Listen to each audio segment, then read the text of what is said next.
Here we have a used 2022 Mitsubishi Outlander. This Outlander comes in the SEL trim level in mercury gray metallic, and then we do have black leather interior. For the powertrain, we get a 2.5 liter naturally aspirated 4-cylinder engine that's mated to a continuously variable transmission. And this one has just a little over 30,000 miles, so we're gonna see how it's held up. As we get to the front end here, we do have a pretty stylish front end, in my opinion. LED headlamps, LED fog lights, and LED daytime running lights. And I just like how the whole front end looks there. It does remind me of the Rogue, and I'll tell you why that's kind of interesting in a minute. Now down here we do get these 20-inch aluminum wheels. I like the look of those. Passive keyless entry on the front. Memory seats. One-touch automatic up and down windows, all 4 doors. Rear window lock is here. Power mirror controls, power folding mirrors, and we do have blind spot monitors in the mirrors. Power door lock controls are up there. And then we have the synthetic leather right here. And that makes a big difference in how this thing looks, so I'm glad they did that. And then this needs to be kind of cleaned up. I'm sure it stains easily. That's that hard plastic. Bottle holder here, map pocket. And then we do have the power lift gate there. There's the hood release. And then we do have a manual tilt and telescopic steering wheel, pretty easy to use. And here's our power driver seat, 2-way power lumbar support. Love the quilted leather here. But I have that seat up front adjusted for someone of my size, being 6'3" with longer legs. So let's check out this rear seat room. So kind of a tight squeeze here, but when I move the seat all the way back, pretty decent room, I think, for the segment. Seat back pockets are on both sides, and then we also have 3-stage heated rear seats with automatic climate control, which is a nice touch. And then down here we have a USB-C and a USB-A charge port. View of the front from back here, and then a grab handle with a hook on either side. Then the middle seat, headrest is right there, and you can actually pull the strap and then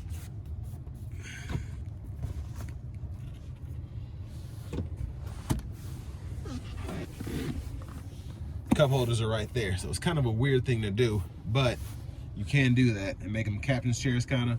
And then you also have the 3rd row in the back there. So this gives you seating for up to 7, but you have that extra middle seat there.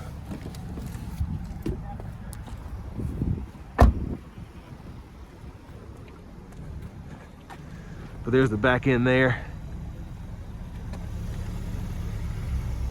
Let's go ahead and pop this lift gate.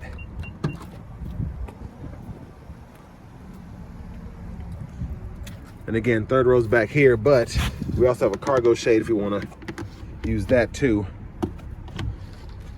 And then you can kind of take that out on either side and fully use this, but you also have the release if you want to fold that 2nd row down from back here, and you can also fold it from the seat itself too. And then for the 3rd row, just pull up there and then fold it flat that way. So pretty interesting how this, it does remind me of a Rogue. I'm seeing a lot of Nissan hints throughout.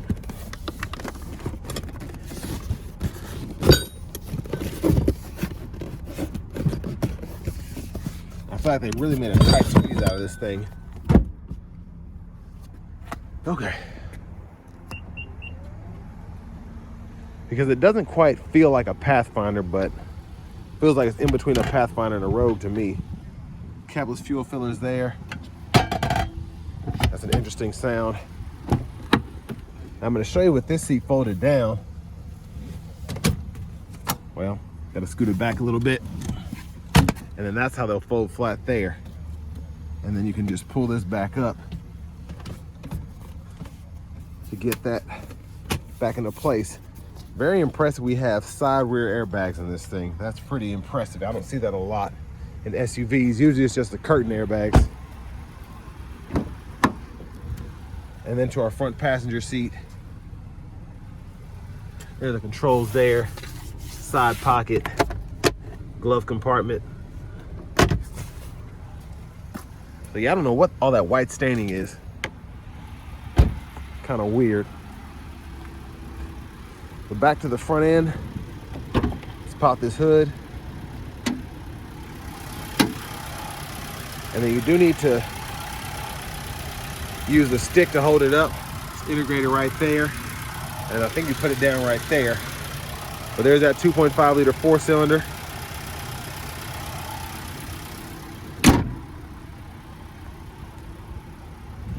Let's just go ahead and hop in the driver's seat. So leather wrap steering wheel here.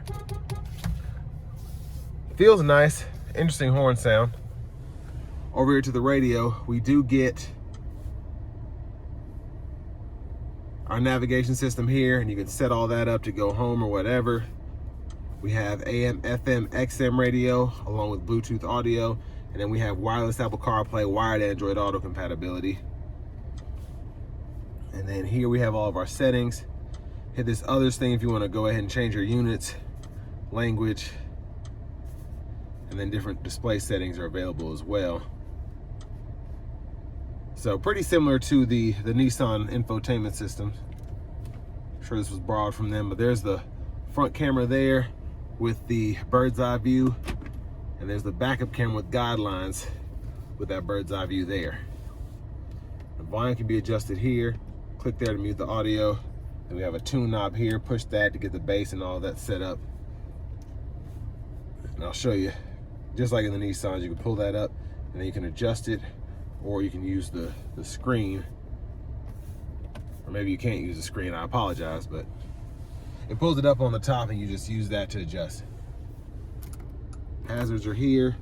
Dual zone automatic climate controls, the defrosters, fan speed can be adjusted here, fan direction. I like that we have two separate buttons to adjust the rear climate controls. You don't have to like do 3 different things to get to those controls.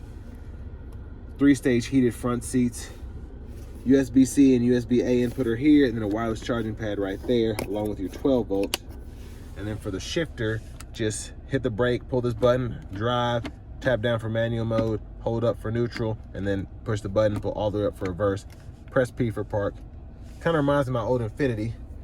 And then we do have our drive modes here. So normal, eco, and then we have the tarmac, gravel, and snow modes there. And you get nice graphics here when you go through that on the gauge cluster. So that's pretty interesting. And then an electronic parking brake, pull up to engage, hit the brake, press down to disengage. Automatic brake holds there. Bottle holders, center console cubby space. Up here, lights, sunglasses holder. And there's a view of the back seat. But back to the steering wheel, headlamp controls. You have the auto high beams on the left side, first and foremost. Headlamp controls are here. You can set that to auto, and then fog lamp toggles there.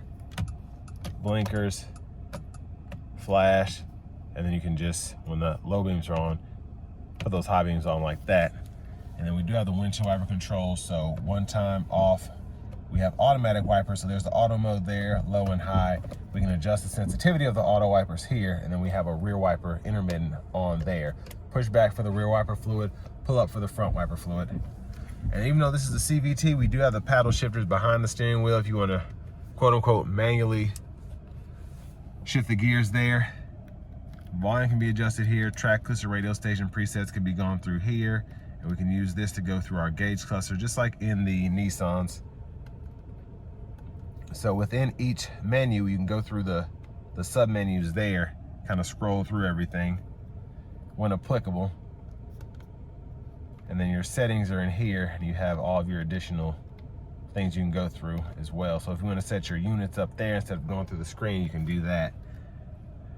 And then you can also adjust your shortcut menu by pushing that button.